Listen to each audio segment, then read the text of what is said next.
Palavra da Verdade. Devocional de 26 de novembro. A prática da meditação cristã. Quanto amo a tua lei! É a minha meditação todo o dia. Salmo 119, 97. Já vimos nas devocionais anteriores que a meditação é uma prática ordenada e encorajada por Deus em sua palavra, seja por preceito, exemplo ou promessa. Vimos também que meditar nas verdades divinas é um dos maiores prazeres daqueles que amam a Deus. Constatamos ainda alguns dos inúmeros benefícios dessa prática. Observamos, por exemplo, que a meditação inflama os afetos e o amor para com Deus, aprofunda o conhecimento e a sabedoria, fortalece o coração, solidifica a fé, extrai maior proveito da pregação e torna a oração mais efetiva. Porém, mesmo sabendo da sua importância e benefícios, alguns cristãos negligenciam a prática da meditação por não saberem como fazê-la. Os puritanos estão entre os que mais nos deixaram instruções sobre a prática da meditação cristã, instruções das quais temos um excelente resumo na obra de Joel Bick, Espiritualidade Reformada. Primeiramente, eles propunham dois tipos de meditação, a ocasional e a deliberada. A meditação ocasional é aquela praticada em qualquer tempo ou lugar e entre quaisquer pessoas, mediante o uso dos sentidos, utilizando-se de observações do dia a dia pelo uso de uma imaginação santificada. No entanto, os puritanos alertavam para a necessidade de se ter essa imaginação dominada pela Escritura. Aliás, embora reconheçamos que nenhuma profecia da Escritura provém de particular interpretação, muito menos por vontade humana, contudo cremos que inúmeras passagens da Escritura foram fruto de meditação por parte dos homens santos que falaram da parte de Deus movidos pelo Espírito Santo, como reconhece Pedro em 2 de Pedro 1, 20 e 21. Já a meditação deliberada, o tipo mais importante, é aquela praticada em tempos estabelecidos. Citando Edmund Callamy, é quando alguém separa algum tempo e entra em sua sala privada ou numa caminhada solitária e então medita solene e deliberadamente sobre as coisas celestiais. Outro puritano, Thomas Watson, observou que a meditação deliberada emana de 4 fontes: da Escritura, das verdades práticas do cristianismo, de experiências ocasionais e de sermões, que são férteis campos para a meditação.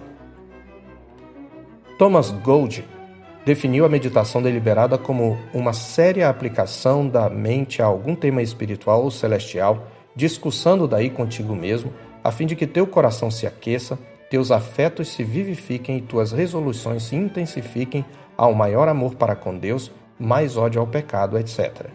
Ambos os tipos, a meditação ocasional e a deliberada, são essenciais à piedade, nutrindo tanto a mente como o coração, pois os puritanos enfatizavam uma religião da personalidade total.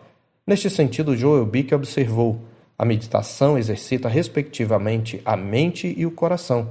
Aquele que medita aborda um tema tanto com seu intelecto quanto com seus afetos. Isto nos leva a alguns conselhos práticos. Primeiro, medite pelo menos uma vez ao dia.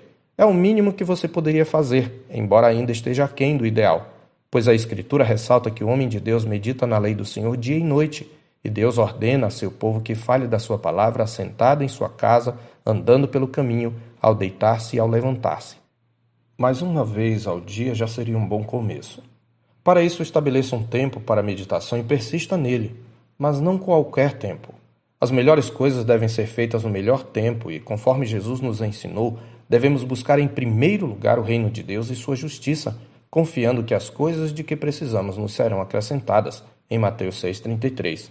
Pois até coisas que consideramos básicas, como comer, beber ou vestir-se, são secundárias em relação ao reino. Prepare-se adequadamente para meditar, escolhendo um tempo em que esteja mais alerta e não apertado por várias obrigações. Os homens de Deus costumavam madrugar para estar a sós com Deus. Entretanto, para alguns a noite poderá ser mais proveitosa. De qualquer modo, o pior momento é aquele em que você está cansado e com a mente atulhada de preocupações. Não deixe o que é urgente tomar em sua vida o lugar do que é importante. Lembre-se do exemplo de Jesus. Em Marcos 1,35, lemos que, tendo se levantado alta madrugada, saiu, foi para um lugar deserto e ali orava.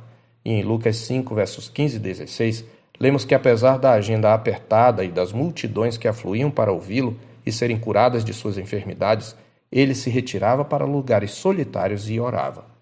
Em segundo lugar, aproveite momentos especiais para a meditação.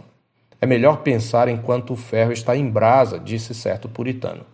Momentos especiais incluem circunstâncias felizes e de celebração, como seu aniversário ou formatura, quando você pode trazer à memória os feitos de Deus em sua vida. Mas momentos tristes também são propícios para meditar, até porque, em termos de aprendizado, melhor é a mágoa do que o riso, porque com a tristeza do rosto se faz melhor o coração, como está escrito em Eclesiastes 7:3. Isto não quer dizer que devamos correr atrás das tristezas, mas que quando elas vêm, temos a oportunidade de aprender, como o salmista: foi-me bom ter eu passado pela aflição para que aprendesse os teus decretos, no Salmo 119:71. Se você está atravessando turbulências em sua jornada espiritual, aproveite para meditar nas promessas de Deus que se aplicam a esse momento e reflita sobre o que pode aprender com a experiência. Para isso, use o livro da Escritura, o livro da criação e o livro da consciência. Essa era uma expressão usada pelos puritanos. Eles reconheciam a revelação natural de Deus na sua criação e na voz da consciência como fonte de inspiração para meditar, lembrando, no entanto, que a revelação natural é insuficiente para a compreensão do Evangelho e a consciência está afetada pelo pecado. Portanto, a Escritura é a regra infalível, inerrante e suficiente para interpretar e aplicar os princípios aprendidos. E ao meditar, dialogue com sua própria alma. Embora você necessite esvaziar a mente das preocupações do dia a dia, a meditação cristã é essencialmente pregação ao próprio coração. Em terceiro lugar, leia as Escrituras selecionando um versículo ou doutrina sobre o qual meditar e memorize os versículos selecionados ou algum aspecto do tema. Repita-os em voz audível, em forma de um murmúrio, lembrando que este é um dos significados da palavra meditar. Escrever também é uma boa forma de fixar o que se leu. Então medite diariamente até experimentar um benefício sensível transmitido à sua alma, examinando-se a si mesmo à luz do que aprendeu. Pratique a autoconfrontação e confesse pecados revelados. Converta suas aplicações em resoluções e compromissos na dependência de Deus. Um bom recurso é escrever suas resoluções e voltar a elas frequentemente. Em quarto lugar, conclua com oração, ação de graças e cânticos. Os puritanos reconheciam que a meditação é o melhor começo da oração e a oração é a melhor conclusão da meditação. E a negligência nessa prática é um dos maiores motivos da imaturidade e inconstância de muitos cristãos, como o Richard Baxter comenta.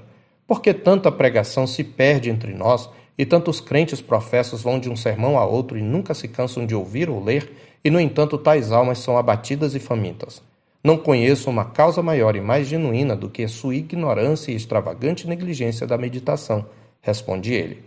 Se um agricultor medita sobre sua terra, o médico sobre seus pacientes, o advogado sobre seus processos, os armazenadores sobre seus produtos, acaso os cristãos não meditariam sobre o seu Deus e Salvador?